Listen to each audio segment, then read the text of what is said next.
It's Tuesday, it's 12:15 and we're live in Westminster.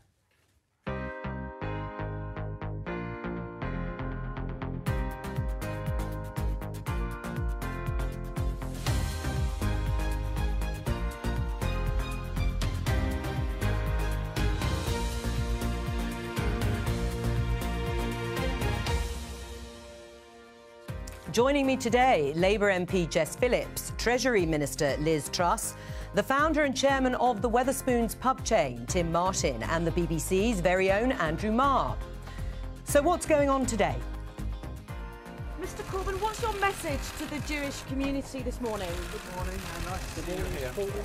Jeremy Corbyn prepares for his party's showdown over anti-Semitism. Should big tech companies like Amazon pay more tax? And Instagram Liz was learning to surf over the summer.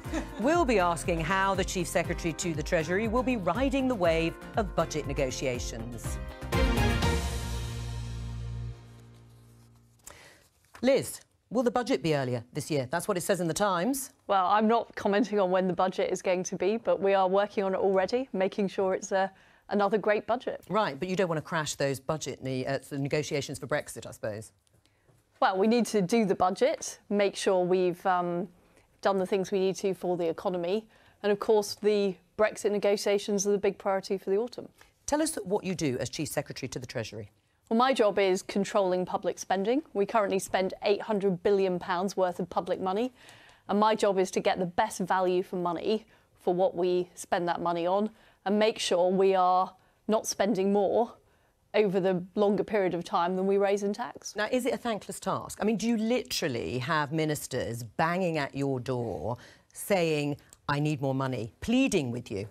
Well, I can go from being very, very popular and everyone wanting to talk to me to nobody talking to me, Jo. Right. I mean, did it get a little bit heated over the summer, particularly with the Defence Secretary, Gavin Williamson? It was a very hot summer. I think the hottest that we've seen since 1976. Right. Well, I get on very well with Gavin. You do? I do. What happened then over the summer? Because this story in the Daily Mail said that he was pretty well threatening you. Liz Truss, Mail on Sunday, felt threatened by Defence Secretary Gavin Williamson after row over armed forces funding. Well, that is not true. I do not feel threatened by Gavin. He's a friend of mine. It would be hard to be threatened by Gavin Williamson. Or his tarantula. Or his tarantula. Well, of course, I don't know what's happened to the tarantula. Is it always like this, Andrew, in budget negotiations? Yeah, it gets very, very tense. There are so many departments desperate for extra money at the moment. Theresa May has decided to put most of the extra money to the NHS. That, she thinks, is the popular thing to do, but that leaves defence, it leaves social services, it leaves local authorities and many other departments desperate, and I'm sure they have been banging on Liz's door, whatever she says. I mean, how hard is it if you've got friends who are ministers to say no? Well, it's my job to say yes when there's a case to be made, when we've got value for money, and it is my job to say no when that... And I always think my job is there thinking about what the taxpayer has to pay, because every additional money we spend on public spending is an additional pound that we're asking taxpayers to contribute. So I'm always thinking about that when I deal with my colleagues. And we work on a professional basis. We look at the numbers. We make sure they add up. But there are always better ways of doing things. We've got businessmen here. You know, lots of businesses are thinking about, given the modern economy, how can I organise my business better? How can I use technology better? And we need to do that in government. We need to think about how we do things. It's not just about spending more money. It's about getting value for that money you spend. Does that reassure you? Well, in principle, the system works over the years where you have a parliamentary democracy and these competing demands. The intensity of the debate seems to produce pretty good businesses and quite a lot of income for the country. So the tax takes at its highest level ever by quite a measure, I believe. And I just wish you would charge pubs less, but I know that I'm not going to get anywhere. A little bit. I'm even getting lobbied on this show. This is what my life is like, Jo. Right, well, everywhere I go, we're trying parties, bar mitzvahs, weddings. The whole social circuit, people are asking you for money. Is this a job you would like, Jess? Actually, as you were talking, I was thinking there is so many things that we waste so much money on, and unfortunately, I think actually the reality is that some of the things that we have cut, like local authority budgets, have led to masses of overspending. So in Birmingham, I think the temporary accommodation bill has gone from about 8 million to 27 million this year. So doing a cracking job of clawing it back in order to save. But you can't say yes to everyone. No, you can't say yes to everyone, and there has to be priorities, absolutely. But at the moment, we continue not to think about the future and the future effects of our spending at our peril. So you're enjoying it in the Treasury? I am enjoying it in the Treasury. What did you think of your boss's letter? This is Philip Hammond, the Chancellor. He wrote to Nicky Morgan, Chair of the Treasury Select Committee. Let's have a look at part of it. And I quote from this: the January 2018 Cross-Whitehall briefing estimated that in a no-deal WTO scenario, GDP would be 7.7% lower, range 5 to 10.3%, relative to a status quo baseline around 15 years out from the exit point. Was he right? Well, of course, Philip has to write to the Treasury Select Committee. He's got a legal duty to do so, to keep them informed about the latest estimates. But what I believe, and what indeed the Chancellor has said, is we can outperform those forecasts. Our future is in our own hands.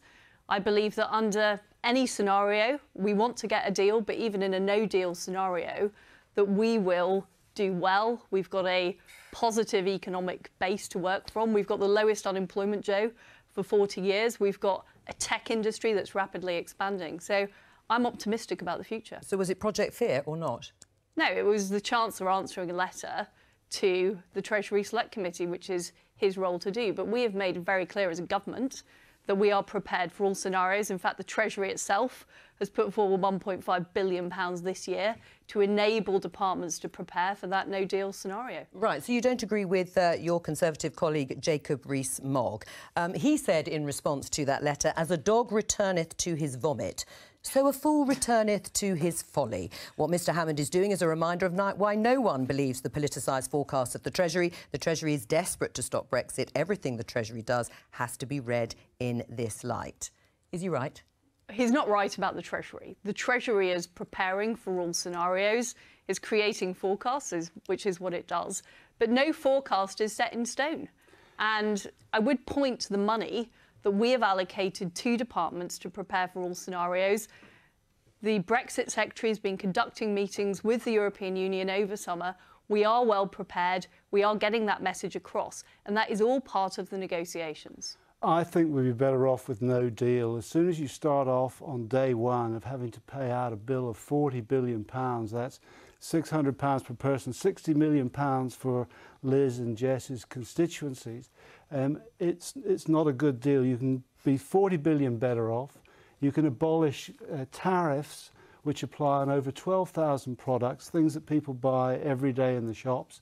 You can regain control of fishing, and you can encourage foreign businesses to invest here, because you can be a free trading nation. There are very few of them, but those that there are do very, very well. So there's no way that by attaching yourself, I personally think, to the biggest market in the world. No, in the way attaching yourself to the biggest market in the world would be folly. It would be, yes. Honestly, if you lose your democracy as a result of doing. I know you were, but you're wrong. Do we attach ourselves to as if my constituents are going to suddenly get given £600? My constituents already are in an enormous deficit. You can give them £600. 1,000 of their jobs have been moved to Slovakia from Jaguar Land Rover. So excuse me if I'm not cheering for the 600 quid they might get back from 40 billion, which they won't feel the benefit of. That's enough to run Parliament, which we heard yesterday costs £500 million a year for 100 years. I'm not sure that's what they'd pick to invest it in. So what's really interesting about this conversation already is that we are talking about no deal. And that's interesting because when you look at what's going to... It's looking more and more likely.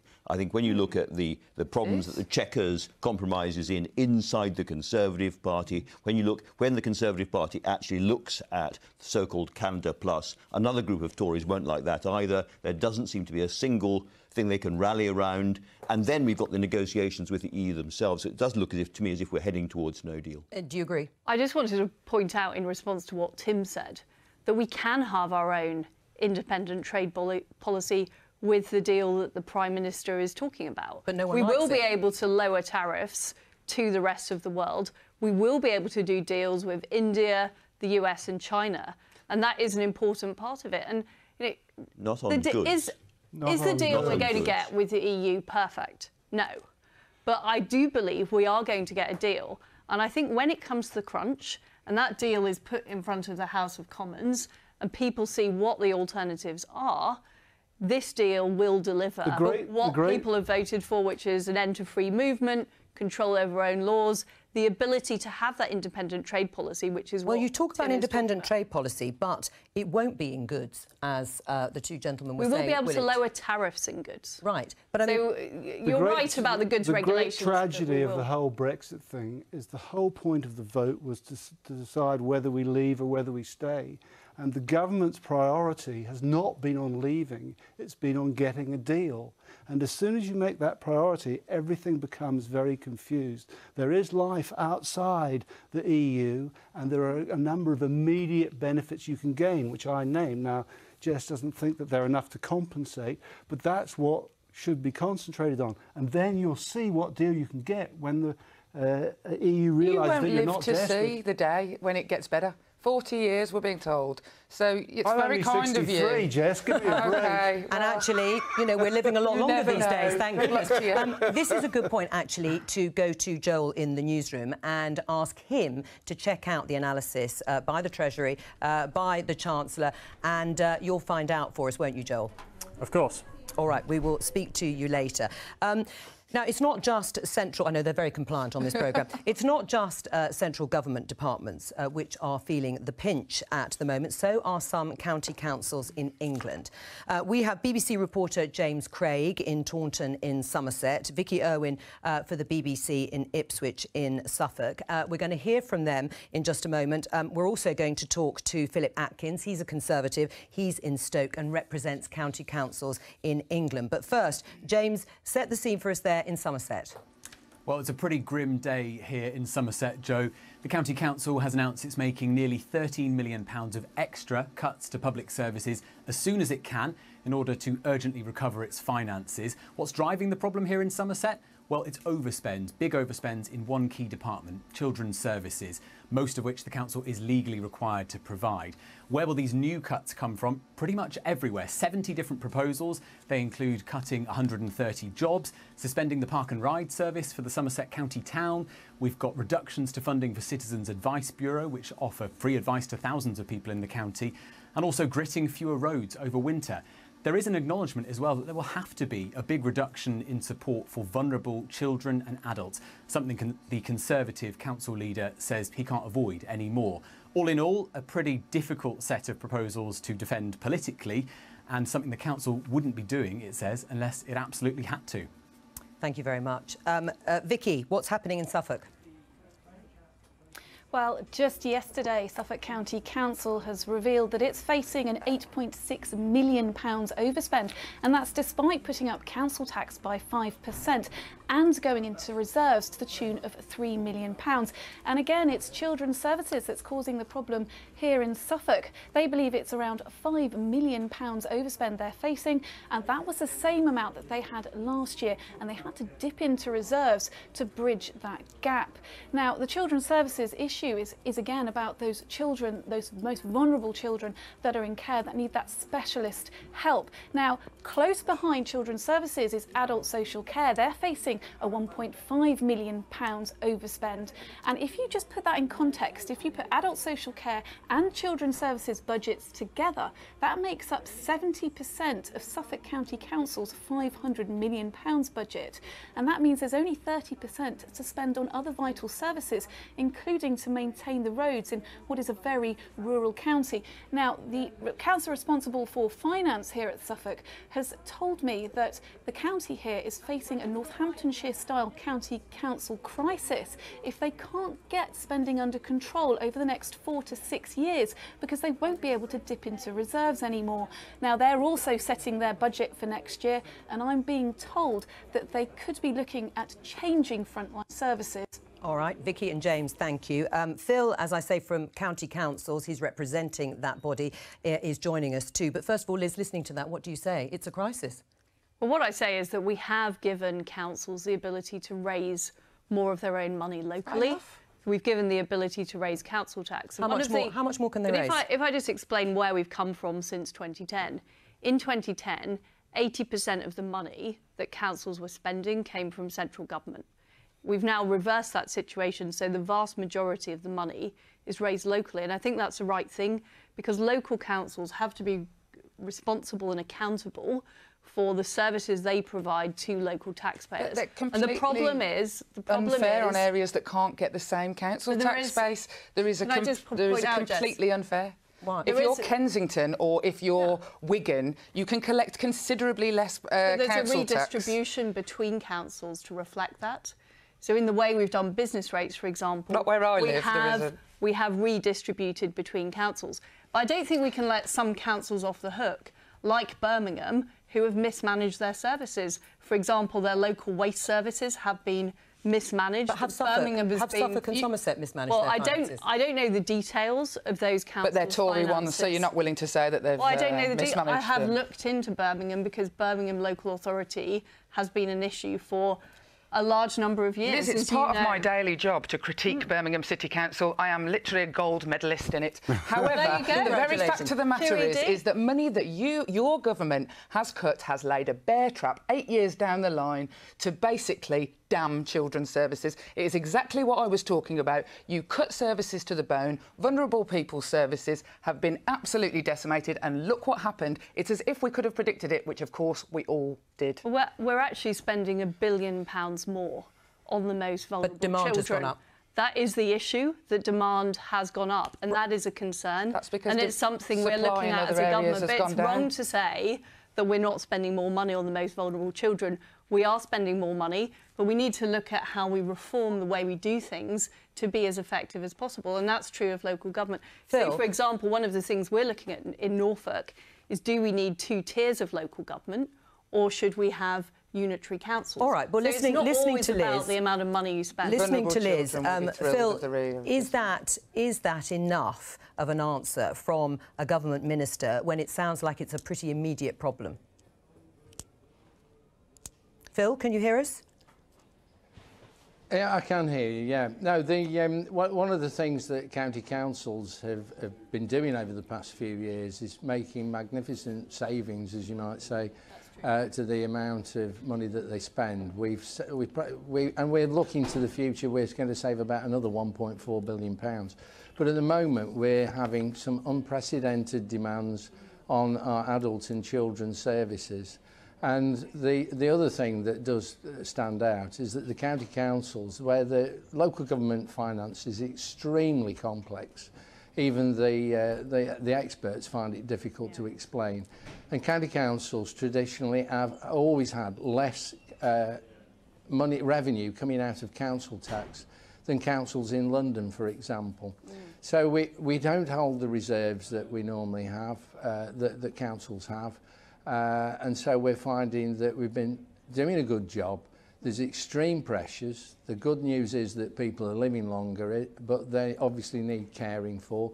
And we've had this unprecedented demand over the past couple of years on additional pressure on children's services. Right. We're still doing all the things that we're being asked to do, but we will, looking forward, find it more and more difficult to find the money to do those things, as your correspondents in Somerset and Suffolk have made quite clear. Is this a more difficult subject now for a Conservative government, listening to Conservative councils being in the situation where they are cutting vital services? It's got harder year by year. You've had a little strapline on the screen saying, might more councils go bust? The short answer is yes, they might.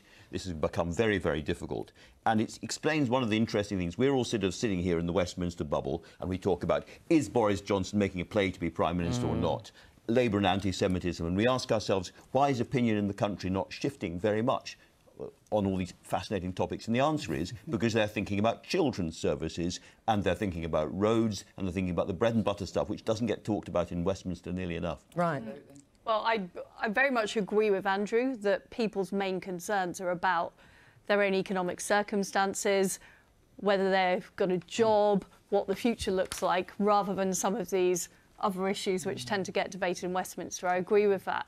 But we've got to balance making sure that we are funding councils properly, or they have the wherewithal to raise the funding. I do think it's important that happens locally, whilst making sure that we're not burdening taxpayers, particularly those on the lowest incomes as well. So right, but if they're capped at 2%, or you have to have a referendum, every year, Joe. then a referendums are never going to be popular. People never vote for having higher taxes, are they? They need more money from central government, is what they're saying. Well, I personally believe that money that's spent locally should be raised locally. I think there does need to be a redistribution mechanism, as Jess points out, because there are some areas that are more capable of raising money than others. But I do think it's important to have that real principle of local accountability. Would you be prepared to pay more to keep children's services? Well, I don't think anyone's going to ask me apart from you, but I mean, children's services, when you hear it, I think, thank God I'm not a politician, because how do you make those sort of decisions and control a whole country with 65 million people, etc.? It's bound to be a fraught process. Would we pay more tax? Will we pay more tax every year? We pay 0.1%, our company alone, of all the tax that's raised in the whole country, 1,000th. So in principle, we should pay a right amount of tax. I would pay more taxes to make sure that the kids who I have met, you know, kids who are absolutely destitute, families living in motorway service stations, not with their kids not in school, I would definitely pay more tax to make sure those kids have the same chances as my kids. No. Right, Phil, what do you think? Are you still there? There's got to be a real debate about how...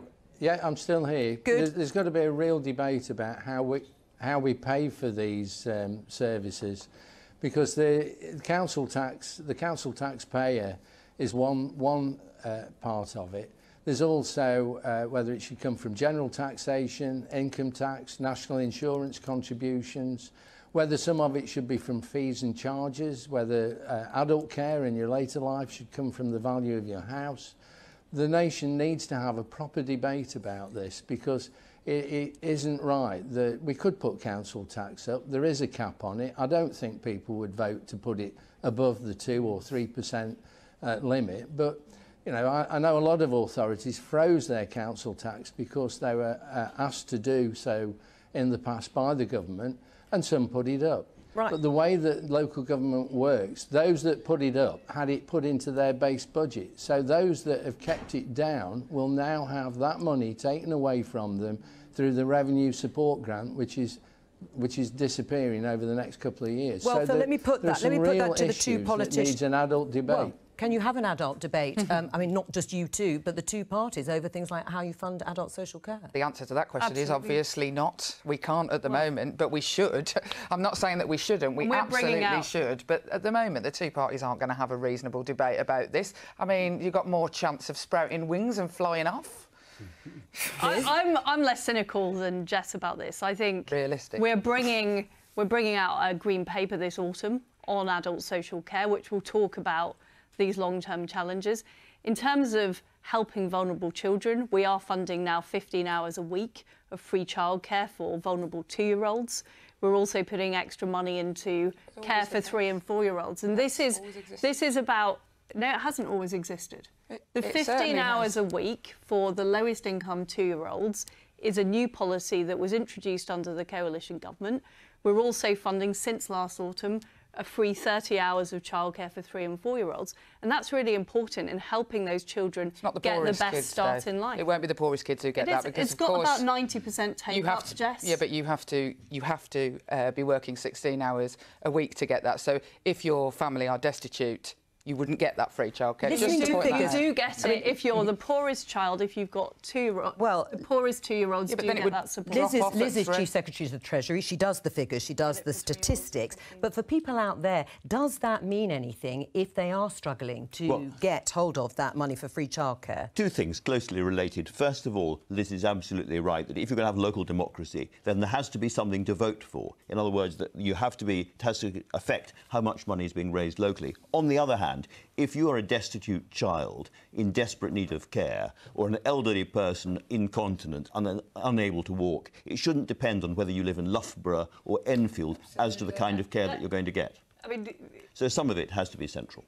Andrew's right, some of it has to be central, but there is always... More of it? There's a fundamental issue here about the debates about a postcode lottery versus devolution. And I'm generally speaking in favour of local areas having more autonomy.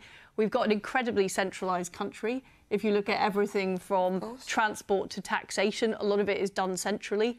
Areas don't have enough freedom. That's why we've done the devolution deals to actually give more power to local areas. But that does mean things will be different in different places. All right. And that doesn't mean, by the way, saying, of course, vulnerable children need support wherever they are.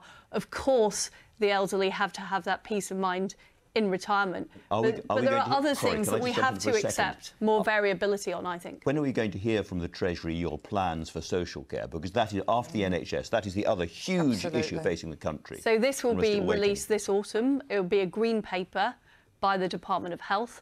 And of course, we have the spending review taking place next year, which is when a lot of these important questions will be talked about, and we talk about our long-term plans. It's day 2 of the new show. Let's check in on today's editor. It's Hugh. Hi, Hugh. He often has stuff to say to me in my ear. Let's hope it's not too busy for the rest of the programme.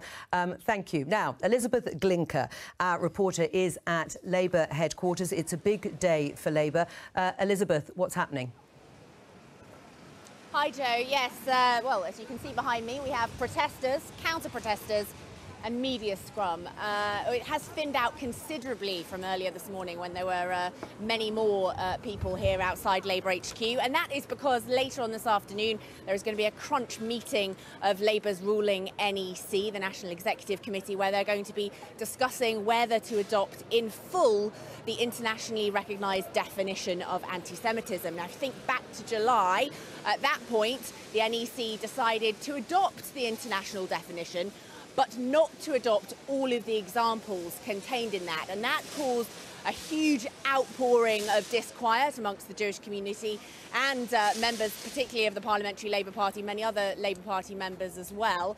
And the party then said, the NEC said it was going to look again at this issue, consult more widely, and then come to a decision. That decision is going to be taken at that meeting today here in this building.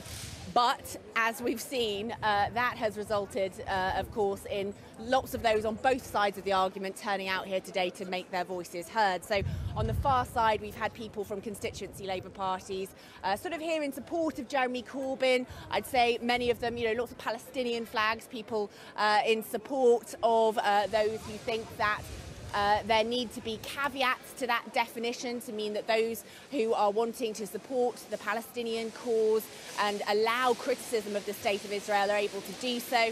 And then on this side of the fence, we've had some Israeli Jewish supporting groups here, very, very concerned, very vocal in their opposition to the protesters on the other side of the fence. So we've heard all this week senior party officials, the Shadow Chancellor, John McDonnell, saying that he hopes that that full internationally recognised definition of anti-Semitism will be adopted. And it's sort of the expectation is that that is probably going to happen here today, but that there is likely to be an addendum to that. And John Landsman's working group, John Landsman, the leader of Momentum and member of the National Executive Committee, he's been leading the group looking at that. So that's kind of what we're expecting to come out of today's meeting. No one has actually seen what that addendum is going to be yet, but we know that people close to Jeremy Corbyn are concerned that whether people know the details or not, some of this idea that the party isn't handling anti-Semitism well is cutting through with voters. So what happens here today is really important in terms of Labour attempting to try and put this issue to bed. Elizabeth, thank you. How did we get to this point? Oh, gosh, it's been an absolute disaster. It's been handled appallingly from the get-go. It's a totally unnecessary fight. The NEC had, of course, adopted it, and then when it was put into how we do disciplinary matters, as Elizabeth was just saying, these caveats were not properly discussed with the Jewish community, and when they came out and said that they weren't happy with them, it started what is a summer-long fight for the heart of an anti-racist party, which has acted in lots of cases over the summer towards me, even though I'm not Jewish. Lots of people have been incredibly racist, and that's a real shame. Who do you blame? I blame, to be perfectly honest, like all things in any political party, the buck has to stop with Jeremy Corbyn. Leadership was what was needed at the beginning, and it should have... The first thing that should have happened is that the leaders who run the Labour Party, from both administrative and politically, should have done a better job of engaging with the Jewish community. Michael Walker is here. He's a member of Momentum, the grassroots organisation that backs Jeremy Corbyn. How does it look from your side? Well, I think no one's going to disagree that this hasn't gone particularly well. I think something we can probably all agree on is that the procedures haven't really worked quickly enough. And so that has lost a lot of confidence in the Jewish community. At the same time, I think we need to be very specific in terms of what we're talking about. So the IHRA, I don't think that is uncontroversial in any way or form. Right, and this is the International Holocaust Remembrance so that's what's Alliance being debated definition. today. And so Jeffrey Robertson QC has come out and said that this is such a loose definition that it will have a chilling effect on freedom of speech. Stephen Sedley, who's an ex-High Court judge, has said the same thing. We've also seen letters from many Palestinian civil society organisations who see this as a threat to their right to speak freely about their experience of oppression in Palestine. Prediction. The Labour Party will adopt the full definition, I suspect, today, but there will be lots of little caveats and addendums about free speech and whether or not it's going to be applied retrospectively, so that people who have said things in the past perceived to be anti-Semitic will get off. So you get the headline that the Jewish community wanted, and then a huge fight. This is not going to end here. Right. I mean, Jess, it won't be retrospective, will it? Because obviously it would be damning to Jeremy Corbyn for some of the things that have been revealed that he has said over the summer. But the fact of the matter is that there just needs to be... This needs to be handled today incredibly sensitively and incredibly carefully. And whatever agreement is made, it needs to be made sure that the people who were originally upset about it, the Jewish community, are happy with it, and that is handled properly, because they're the people who matter in all of this. Just for what it's worth, the guy who is at the centre of trying to draft all of this, John Landsman, who's the founder of Momentum, I was at university with him, knew him quite well, and he is the son of a rabbi. And by the way, in those days, an incredibly glamorous and rather moderate figure. Right. And now, what are you saying about him? Listen, I don't think his best friend would call him glamorous right at the moment. I mean, who gets to decide? Isn't that the important question here, Michael? Who should decide what is counted as anti-Semitic? I think this is the important question. I think it has been badly communicated by, including by the Labour leadership. So I think, obviously, if you're defining anti-Semitism, the people you should listen to are the people affected by that definition, which is the Jewish community. They've done that over the summer. But that is also if your definition includes a lot of caveats about how you're able to speak about Israel that necessarily affects Palestinians. Right. So there's two constituencies here we have to be concerned with. And ultimately, we're a national party, and what we should do is consult with communities and then ultimately make a decision based on what we think is right and according to our principles, and then invite people to come with us. You can criticise Israel. Look, here we say the Israeli government currently is racist. It is oppressive towards Palestinian people. It is despicable towards Palestinian people. I would like to see the IHRA adopted in full. So shall I respond to that? Yes.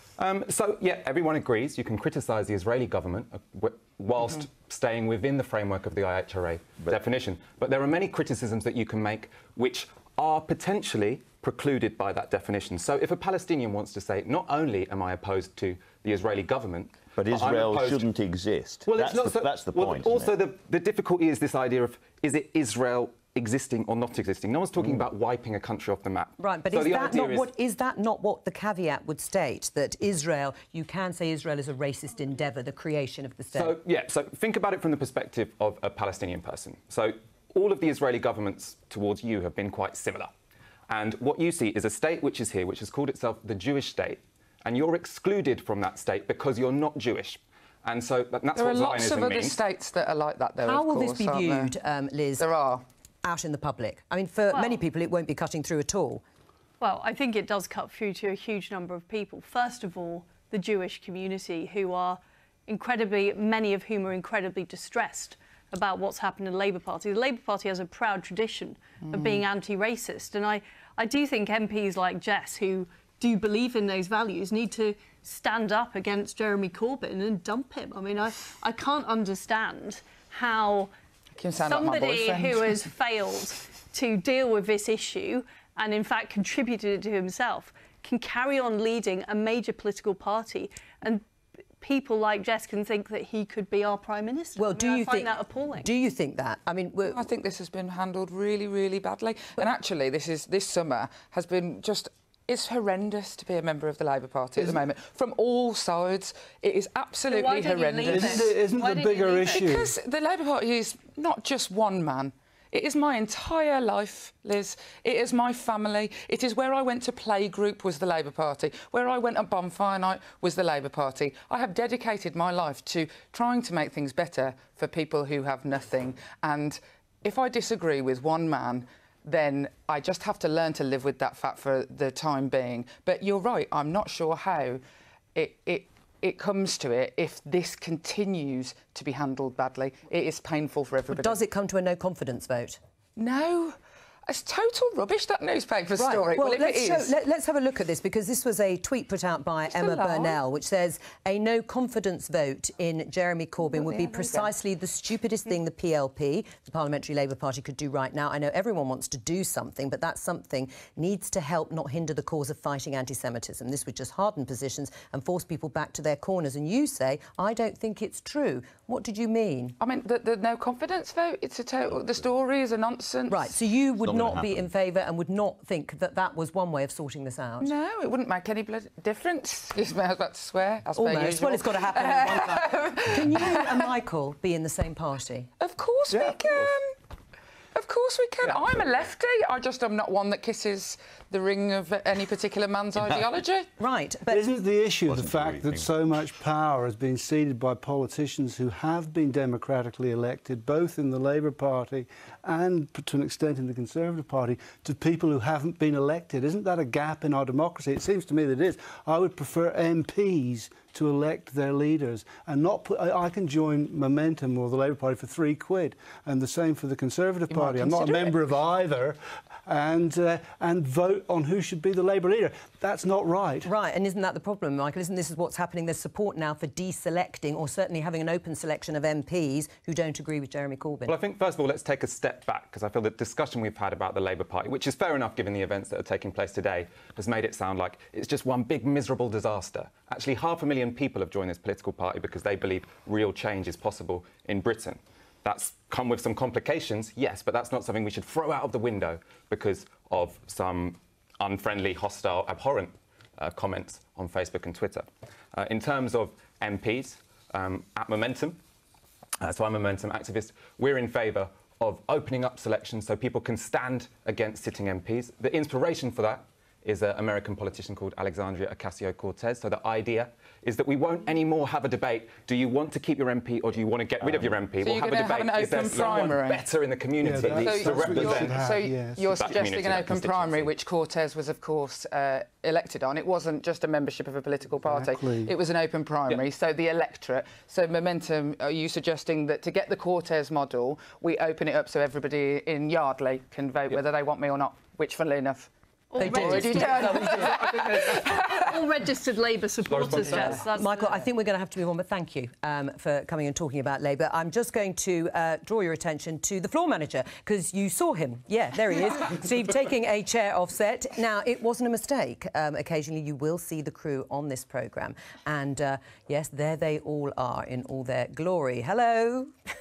Now, Tom Newton-Dunn has just been to the lobby briefing and he joins us now. Tom, what did they say?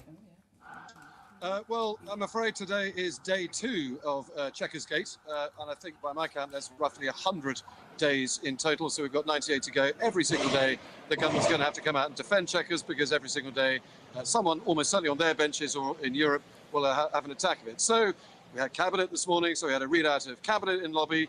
One really interesting point that certainly caught all our hungry ears, which was a suggestion in Cabinet made by Dominic Raab, the Brexit Secretary, and Jeremy Hunt, the Foreign Secretary, that on their travels across European capitals over the last few weeks, they have had, and I quote, a warm and positive response to the Chequers proposals, which, dare I say, contrasts rather dramatically from Michel Barnier's response, certainly over the weekend, where he said it'd be a total disaster for the EU. So there is the government, yet again, trying to sell its message, not just into Europe, to try and bypass the Intransigent Commission, but especially now to their own backbenches here behind me.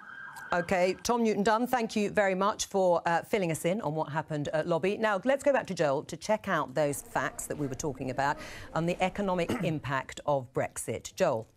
Yeah, hi, Joe. So, yeah, as you were saying earlier in the programme, Philip Hammond, the Chancellor, sent a letter last month to the Treasury Select Committee. He was talking in the letter about this document, EU Exit Analysis Cross-Whitehall Briefing.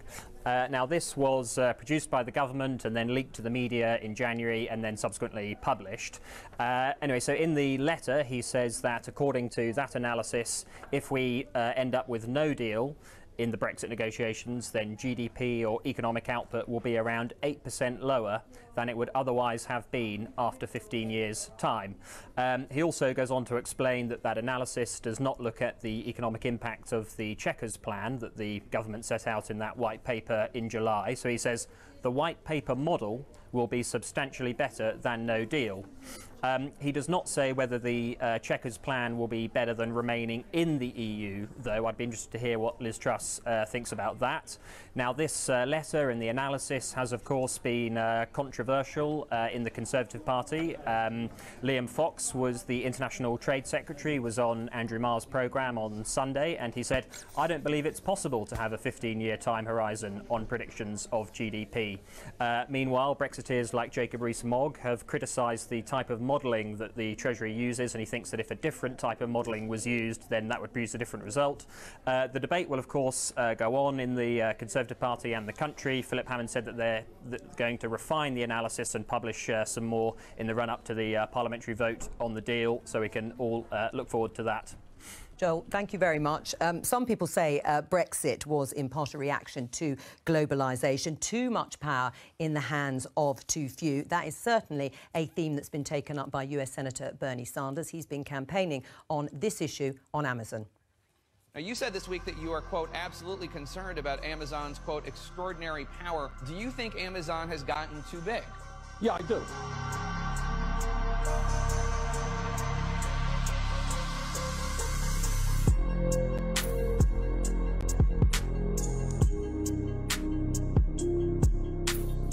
We're seeing this incredibly large company getting involved in almost every area of commerce. What we are seeing all over this country is the decline in retail. Small businesses, they employ 1.2 million workers and create 30,000 jobs every year. So this Amazon bid...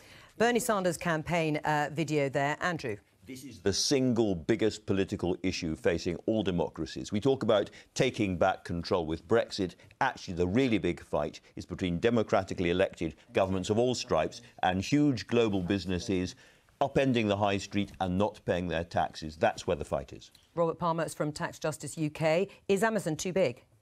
The problem is that we've got an international tax system that's just simply not designed to cope with companies like Amazon. And the fact that Amazon is seen not to pay their taxes, even if they're doing everything that's legal, really undermines trust in the tax system. But this is not just about one company. It's about a system, and it's about governments which are continuing to cut corporation tax, while at the same time we've got pressures on public services. That's your policy, of course. It absolutely is, and it's important we've cut corporation tax to attract businesses to invest in the UK. The reality is that if you jack up corporation tax, it hurts consumers, it hurts the workers at those companies. There is no such thing as free taxation that doesn't have an impact on the consumer. Well, let's hear what Amazon says. We pay all taxes required in the UK and every country where we operate. In May 2015, to ensure we had the best business structure to serve our customers going forward, we established a local country branch of Amazon EU-style in the UK with all retail revenues, expenses, profits and taxes due now accounted for in the UK. Corporation tax is based on profits, not revenues, and our profits have remained low, given retail is a highly competitive, low-margin business and our continued heavy investment. We pay Wetherspoon, and we're a tiny company compared to Amazon, about 800 million in taxes per annum, but only about 3% of that is corporation tax. So I think it's important to look at the overall tax burden. People talk about tax as if it's only corporation tax. It's a very small part of the whole shebang. Right, we'll have to end it there, I'm afraid. That's all we've got time for. We'll be back tomorrow from all of us here. Goodbye.